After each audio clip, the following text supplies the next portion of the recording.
ုံတို့သူတို့အိမ်မက်ထဲမှာလည်းပဲအန်ဒရယ်မဖြစ်အောင်သူတို့ကူညီဆောင်ရှောက်မယ်လို့ပြောပါတယ်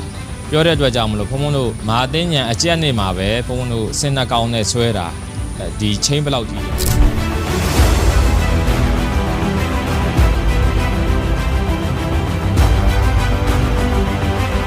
းစာချနေတဲ့စာချဖုံးကြီးပါစာချဖုံးကြီးတစ်ပါးအနေနဲ့ဒါတွေအမှန်တကယ်တော့မလုပ်ချင်ပါဘူးကိုယ့်ရဲ့စာချစာတင်လုပ်ငန်းကိစ္စအလုပ်ပြတ်လို့ပါပဲနတ်တွေနဲ့အဆက်အသွယ်ရှိလည်းမရှိပါဘူးပေါ့နော်တခြားမနဲ့လည်းအဆက်အသွယ်မရှိပါဘူးအဆက်အသွယ်ရှိတဲ့အချိန်ဘယ်ချိန်ရှိလဲဆိုတော့ဘုံတို့ရဟန်းတန်ခါဆိုတဲ့အခါကျတော့ရေစက်ချအမြတ်တမ်းပေးဝေတဲ့အခါကျတော့အဲ့အချိန်ပဲ connection မိတယ်လို့ပဲပြောရမှာပေါ့နော် line ကောင်းရင်တော့မိမှာပါ connection ရတယ်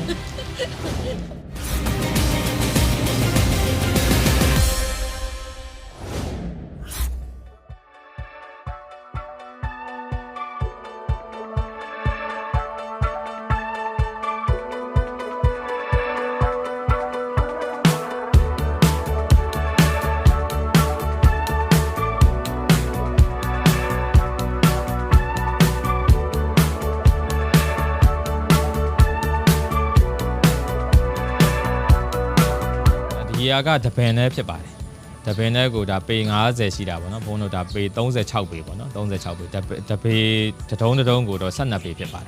်ဒါဟိုတုံးတော်ကြီးကပထမဆုံးဒါအဖျားပိုင်းပေါ့နော်အဖျားပိုင်းဖြစ်ပါတယ်ဒါကတော့ဒုတိယအလဲပိုင်းပေါ့နော်ဒုတိယပိုင်းပေါ့ဒါဟိုကတော့ဟိုနောက်ကတုံးကြီးကတော့ဒါဟိုပါပေါ့နောက်ဆုံးပေါ့နော်ပင်စီပေါ့နော်ပင်စီဖြစ်ပါတယ်လုံးမွေပတ်လဲကတော့ဒီကျွန်းနဲ့တုံးတော်ကြီးဆိုရင်ဒါက18ပေရှိပါတယ်ခါဘတ်18ပေပေါ့နော်လုံးဘတ်18ပေဖြစ်ပါတယ်ဒုတိယတုံးကကြတော့19ပေရှိပါတယ်ဟိုကတော့21ပေရှိပါတယ်တုံးကြီးတွေရဲ့အရွယ်စားတော့မတူဘူးပေါ့နော်သူကအဖျားပိုင်းအရင်ပိုင်း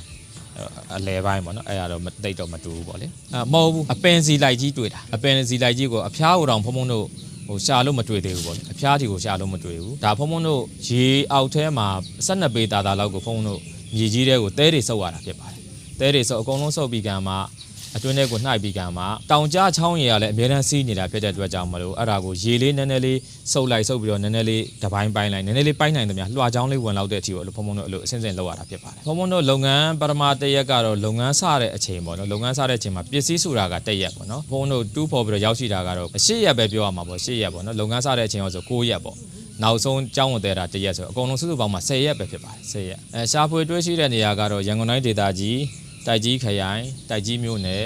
ဥက္ကံမြို့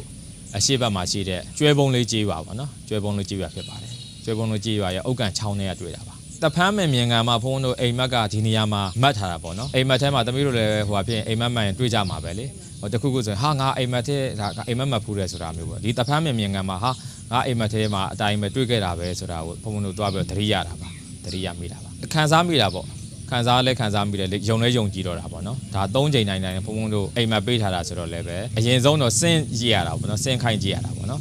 စင်းခိုင်းကြည့်ပြီးကမှတွေ့ကမှပဲဘုံတို့ဟိုစီမံဆောင်ရွက်ရတာပါကြုံတွေ့ရတဲ့အခက်အခဲတော့ဟိုမဖြစ်ဘူးပေါ့နော်ဘုံတို့သူတို့အိမ်မက်ထဲမှာလည်းပဲအန်ဒရယ်မဖြစ်အောင်သူတို့ကူညီဆောင်ရှောက်မယ်လို့ပြောပါတယ်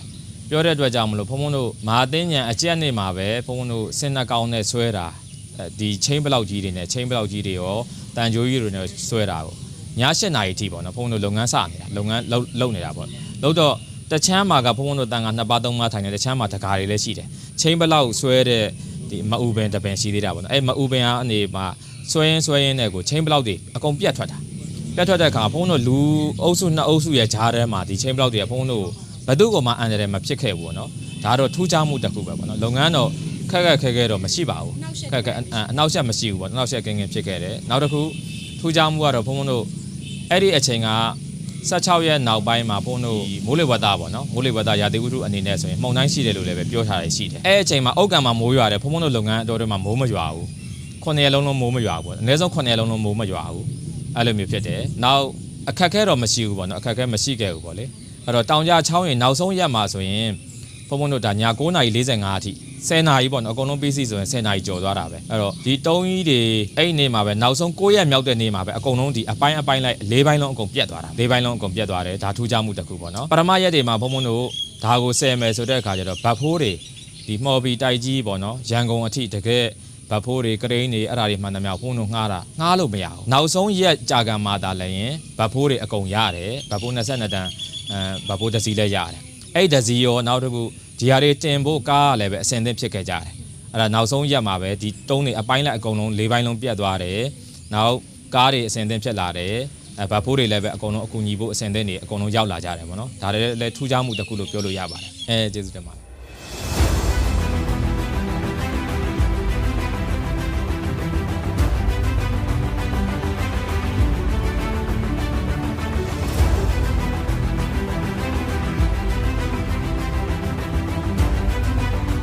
်ထူးခြားခြားကတော့ဒါကတော့အထူးခြားဆုံးပေါ့လေအိမ်မက်ဆိုတာကတော့3ပုံ2ပုံမှန်ရင်လည်းမှန်မယ်မှန်ရင်မှလည်းမှန်မှာပေါ့နော်အဲ့တော့ပြောလို့တော့မရနိုင်ပါဘူးအဲ့တော့ဘုံဘုံတို့ကပထမတစ်ချိန်စအိမ်မက်ပေးတော့လည်းပဲပေါ့ဆပဲနေလိုက်တာပါပဲဒုတိယတစ်ချိန်အိမ်မက်ပေးတော့လည်းပဲမယုံမကြည်ပါဘူးကိုယ့်အိမ်မက်ကိုပါပေါ့အိမ်မက်ဆိုတာလက်တွဲဘဝမှာတကယ်ဖြစ်လာရင်အကောင်းဆုံးပေါ့လေဖြစ်မလာဘူးဆိုရင်ဓမ္မစရီခေါင်းလောင်းဆက်ရတယ်လို့မျိုးဖြစ်မှာပေါ့ဒါကတော့ဘုံဘုံတို့ဟိုလိုကြီးပုံကိုရေးရာဆိုင်ရာပြောတာတော့မဟုတ်ပါဘူးဥပမာပေးတာပါပေါ့နော်အဲ့တော့ဘုံဘုံကတတိယအကြိမ်ရောက်ခံမှမဖြစ်မနေဘုံဘုံတို့ဒီကျမ်းမာရေးအရာထိခိုက်လာတာတွေဖြစ်လာတယ်ဘုံဘုံတို့နေမရထိုင်မရအောင်ဖြစ်ပေါ်ရတဲ့ကိစ္စမျိုးတွေရှိလာတယ်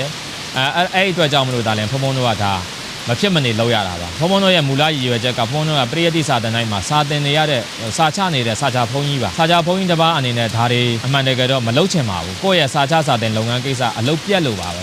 အလုပ်ပြတ်တဲ့အတွက်ကြောင့်လို့ဘုံဘုံတို့ကဒီစာချစာသင်လုပ်ငန်းတွေထိခိုက်မှာဆိုလို့ဒါတွေမလုပ်ချင်ဘူးပေါ့နော်မလုပ်ချင်မှန်းနဲ့ဘုန်းတို့သာသနာတော်အတွက်ဗုဒ္ဓရုပ်ပွားစနစ်တော်များဖြစ်ပေါ်လာမယ်ဆိုရင်ဒီရုပ်ပွားစနစ်တော်များကိုအမိပြုပြီးကမှဖခင်အမိပြုပြီးတော့ကုသိုလ်ပြုကြမယ်တရားဓမ္မတွေကုသိုလ်ရကြမယ်တရားဓမ္မတွေအရေးကြီးမျောကျွေးပြီးကမှဘုန်းတို့ဒါမဖြစ်မနေဆောင်ရွက်ရခြင်းဖြစ်ပါတယ်ဘုန်းတို့အိမ်မက်ထဲမှာလည်းပဲရက်တော်မူထုပေးပါထိုင်တော်မူထုပေးပါလို့ဘုန်းတို့တော့မပြောပါဘူးဗုဒ္ဓရုပ်ပွားစနစ်တော်ကြီးများထုစစ်ပေးပါလို့ပဲဒီတိုင်းပဲသူတို့အိမ်မက်ပေးတာတဲ့အိမ်မက်မှတ်တာပေါ့လေအခုဘလို့ပုံစံမျိုးတွေနဲ့ထုစစ်စီမံမှာလဲဆိုတဲ့အခါကျတော့ဘုန်းတို့ဒီပညာရှင်တွေပေါ့နော်ပညာရှင်တွေဗဟုပညာရှင်တွေနဲ့ပတ်သက်ပြီးကမှခေါ်ယူပြီးကမှသူတို့နဲ့ဆွေးနွေးတိုင်ပင်ပြီးကမှရက်တော်မူရမယ်ဆိုရင်ရက်တော်မူတွေထုစစ်မှာပါထိုင်တော်မူရမယ်ဆိုထိုင်တော်မူတွေထုစစ်မှာပါထုစစ်တဲ့အခါကျတော့လေဘုန်းတို့မြန်မာနိုင်ငံမှာဆိုရင်အရင်ဆုံးတရေခစ်တရာပေါ့နော်ပထမမြန်မာနိုင်ငံလို့တောင်ပြောလို့ရပါတယ်တရေခစ်တရာပေါ့နော်တရေခစ်တရာပြီးပြီဆိုရင်ဗကံခစ်ပေါ့လေဗကံခစ်မှာနွယ်ထာမင်းကြီးတို့ကျန်ဆက်သားမင်းကြီးတို့လောင်းစီတို့မင်းကြီးတို့အစရှိတရားဖြင့်သာသနာပြုကြတဲ့မင်းတွေဟာတိုင်းပြည်အတွက်တိုင်းပြည်တည်ဆောက်ရင်းနဲ့ဗုဒ္ဓရုပ်ပွားစနစ်တော်များထုစစ်ပူဇော်ကြတယ်လို့ပဲပူဇော်ကြတာတွေရှိတယ်ပေါ့နော်ရှိတဲ့အခါကျတော့ဘုန်းတို့လက်ရတွေပေါ့လက်ရတွေအကြိုက်ဆုံးထဲမှာတော့အနုအာနန္ဒာဆိုတဲ့အတိုင်းပေါ့နော်အာနန္ဒာဘုရားကြီးတွေဆိုရင်ဘုန်းတို့ဖူးရတဲ့အခါမှာရက်တော်မူကြီးတွေကြီးပြီးတော့စိတ်ထဲမှာကြည်နူးနေရတာပေါ့နော်ရှုထောင့်ပေါင်းစုံကကြည်မယ်ဆိုရင်လည်းပဲတကယ်ပဲဘယ်အနီးကကြည်ရင်တစ်မျိုးအဝေးကကြည်ရင်တစ်မျိုးပေါ့နော်မျက်နှာတော်အောက်ကကြည်ရင်တစ်မျိုးဒီလိုမျိုးတွေတွေ့ရတယ်ပေါ့နော်အဲ့တော့ဘုန်းတို့ကတော့AD 12ရာစု73ရာစုလောက်ကိုမှန်းပြီးကမှရှေ့ခေဟောင်းအောင်းမွေပွဲပေါ့နော်အဲ့လိုမျိုးလေးထုစစ်ပူဇော်မယ်လို့ဒီလိုမျိုးလေးတော့အာရုံပြုထားပါတယ်ပညာရှင်တွေနဲ့တော့တိုင်ပင်ရမှာပေါ့နော်ဟုတ်ပါတယ်တစုံတစုကြပဲထုစစ်ပူဇော်မှာဖြစ်ပါတယ်9မိုင်လောက်တော့ဝေးမယ်ထင်တယ်9မိုင်10မိုင်လောက်တော့ဝေးမယ်ထင်ပါတယ်ချောင်းဘုံဘုံတို့ဒီဘက်ကနေကျွဲပုံးလေးဆိုတဲ့ရွာကိုတွားရပါတယ်ကျွဲပုံးလေးရွာနေပြီးကမှခြံထဲကိုဆင်းရတယ်ပေါ့နော်ချောင်းဘေးနားရောက်တဲ့အထိဆင်းရပါတယ်ချောင်းကမ်းဘေးနားမှာပဲဒီဟာစတွေ့တာပါဘုံဘုံကတစ်ခါကြတော့ဒီရေစရာအနေနဲ့တောင်ပြောတာပါဘာလို့ရေစရာအနေနဲ့ပြောတာလဲဆိုတော့ဒူတင်ဆောင်တဲ့ကိစ္စတွေဆိုတာလူမသိလေကောင်းလေပဲမဟာဗောဓိမြိုင်ဆရာတော်ကြီးဆိုလူမမြင်ရတော့ပြည့်ရတာမြုပ်မိဆိုတဲ့အတိုင်းပေါ့နော်ဘုံဘုံတို့ကလူမြင်အောင်လုပ်ရတဲ့လုပ်ငန်းကိစ္စမဟုတ်ဘူးပေါ့နော်ဒူတင်ဆောက်တည်တယ်ဆိုတာလူမြင်အောင်လုပ်ရတဲ့လုပ်ငန်းကိစ္စမဟုတ်ပါဘူးအခုလည်းပဲဒီမီဒီယာတွေမှာရိုက်ကူးရဲပိုင်းဆိုင်ရာတွေဒါကာတွေကနေစီမံဆောင်ရွက်လို့ဒါဘုံဘုံတို့ဒါဖြေရတာပေါ့နော်ဒီကျင့်စဉ်ပိုင်းဆိုင်ရာတွေပါကျင့်စဉ်ပိုင်းဆိုတာအထူးမပြောတင်ဘူးပေါ့နော်မပြောတင်ဘူးဘုံတို့လူသိထင်ရှားဖြစ်ဖို့အနေနဲ့လည်းပြောနေတာမဟုတ်ဘူးနော်ဖြစ်စဉ်အတိုင်းကိုအမှန်တိုင်းပေါ့နော်မေးတဲ့အတွက်ကြောင့်လို့ဘုံတို့ဖြေရတဲ့သဘောမျိုးပါပဲအဲ့တော့ connection ပြီးလာမမီဘူးလားဆိုတော့အိမ်မက်မှတ်ထားပါပဲအိမ်မက်ကနေအခုအကောင့်တွေပေါ်လာတာပါပဲဒါလေးတစ်ခုပဲပြောချင်တာပါဟိုလိုကြီးတော့ထူးထူးခြားခြားဘုံတို့နတ်တွေနဲ့အဆက်အသွယ်လည်းမရှိပါဘူးပေါ့နော်နတ်တွေနဲ့လည်းအဆက်အသွယ်မရှိပါဘူးတခြားမနဲ့လည်းအဆက်အသွယ်မရှိပါဘူးအဆက်အသွယ်ရှိတဲ့အချိန်ဘယ်ချိန်ရှိလဲဆိုတော့ဘုံတို့ရဟန်းတန်ခါဆိုတဲ့အခါကျတော့ရေစက်ချအမြတ်တမ်းပြဝေတဲ့အခါကျတော့ကိုဆောင်နဲ့အိမ်ဆောင်နဲ့ကျောင်းဆောင်နဲ့မျိုးဆောင်နဲ့တွေဒါတွေထည့်ပြောရတာပေါ့နော်အဲ့အချိန်ပဲ connection မိတယ်လို့ပဲပြောရမှာပေါ့နော် line ကောင်းရင်တော့မိမှာပါ connection ရတယ်ဟုတ်ပါရဲ့ဗျ